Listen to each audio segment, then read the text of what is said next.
So Sam, thanks so much for being with me and talking about this amazing facility. Thanks for having us. Absolutely. Now, when did you guys get started? What's the background there? So we bought the property in 1999. Okay. My parents were looking for about 15 to 20 acres to build their dream home. Yes. This property came on the market and it was 125 acres. Wow. It was a completely rundown facility. There was no roads, no power, completely covered with cedar trees. So it was a blank canvas, if you will. Yeah. They built the home 2000, and from there slowly kind of started clearing the property. Wow. Well, it is an amazing facility. I love your architecture. I think it really highlights what wine can be here in Virginia, and it's just amazing. Well, thank you.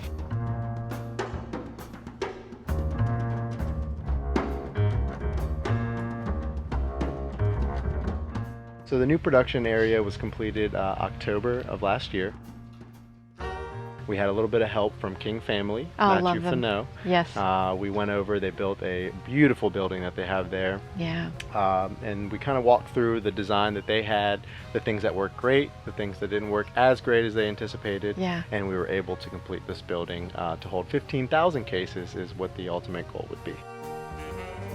So what are you doing in there, Steve? So these are barrel fermenting Chardonnays, and we just need to keep track of the fermentation. These guys are getting pretty close to done. How long ago were they harvested? Oh, great question. It's been about 2 weeks. Oh, wow. Somewhere in there. Barrel fermentation at cooler temperatures will take, 14-ish days, somewhere in there. Okay.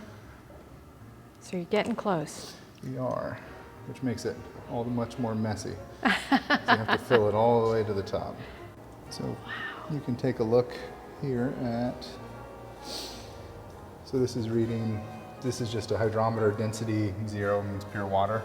And so obviously with alcohol in it being less dense, a finishing wine will go below 0. So this is minus 1.3.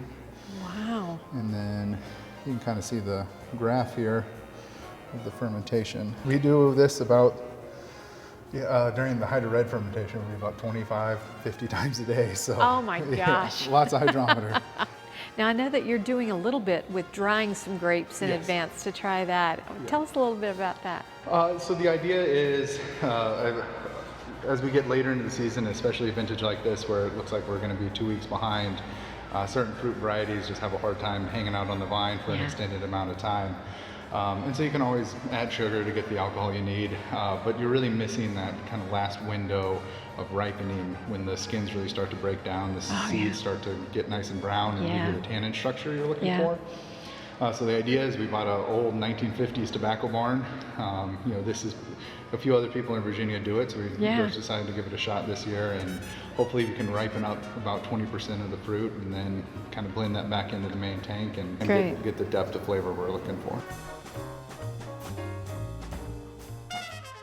Our goal has always been to make quality wines and not be a mass producer, if you will. So we'll kind of see where things kind of level out, how the economy does, and then from there we have the room. We have 125 acres, so we can grow, plant more grapes need be. Fantastic. Well, Sam, thank you so much for having me here. Thank you. To you.